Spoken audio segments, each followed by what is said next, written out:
You've spoken at length about proper processes, prioritization, and practices. So, as a game architect, how do you scale a game from being a prototype to a full on production and then take it towards completion? I think it's important to, even though something needs a starting point, you always need to consider that eventually it may become something that will ship. In opposition to sometimes you will prototype something and you will just cut it, and that will be the end of it. And it can happen at any point throughout the development. But it also means that, well, the features that that see the light of the day until the end of the game, well, they have that starting point at the very beginning. So you always need to start as simple as possible. If you make a prototype where you can plant seeds and grow tomatoes. Just make this. Don't make anything else. Don't make it so, the tomato can be now a cucumber. Just start as simple as it is because, well, you test it and you're like, okay, it works. Let's move along with these and move forward with other features. So eventually you will be able to plant seeds, that feature you've made. Now you can pour water, another feature you've made.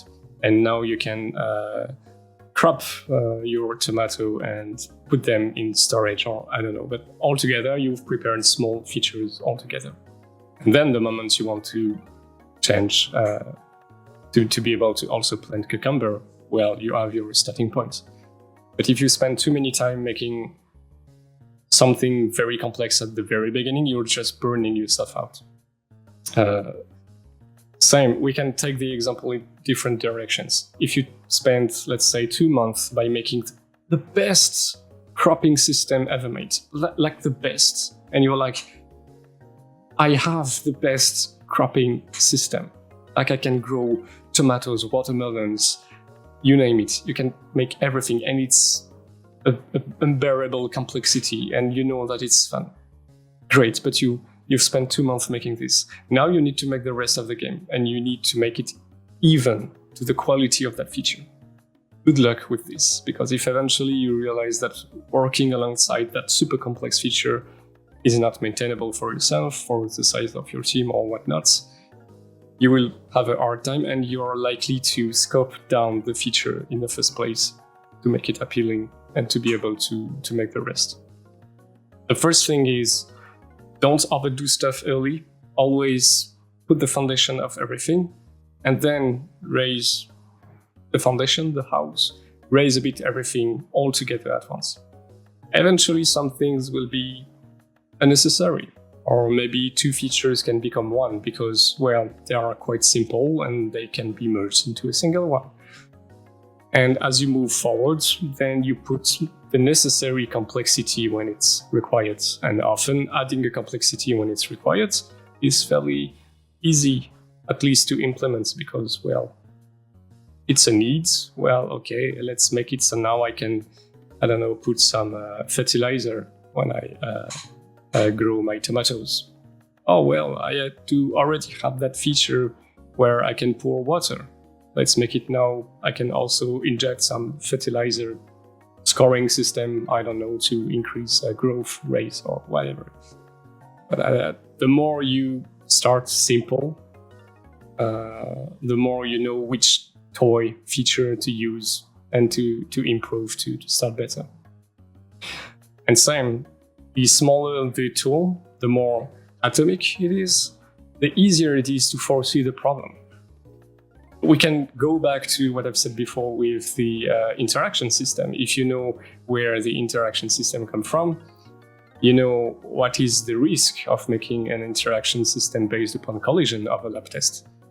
Whereas if you make it a different feature that every X seconds is checking surrounding objects, it's still something simple that can complete something complex, apparently complex.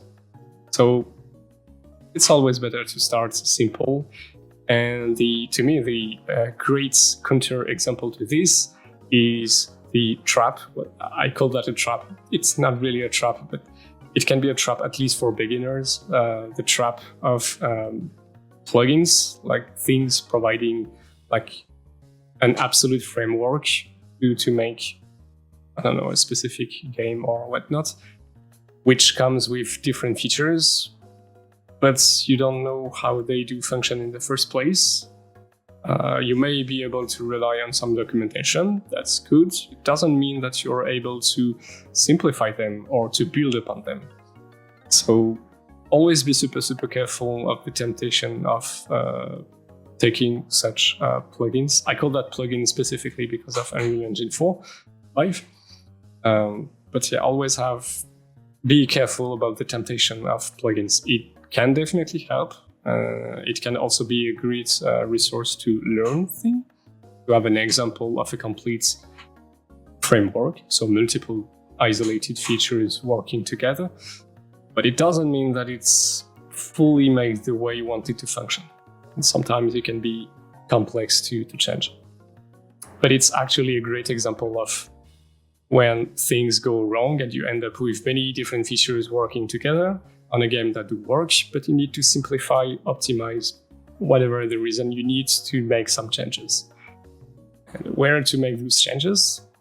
It's hard to tell when everything is super complex, interlinked, and maybe some other colleagues have made them, and maybe they left the company, maybe they are in holidays, maybe they are not available for whichever the reason is, but it is never granted. The only thing that can be granted in any game, any project, any company is the thing you've worked on.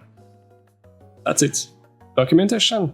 You never know whether or not it's up to date or if it's encompassing the specific edge case you're trying to get the documentation about.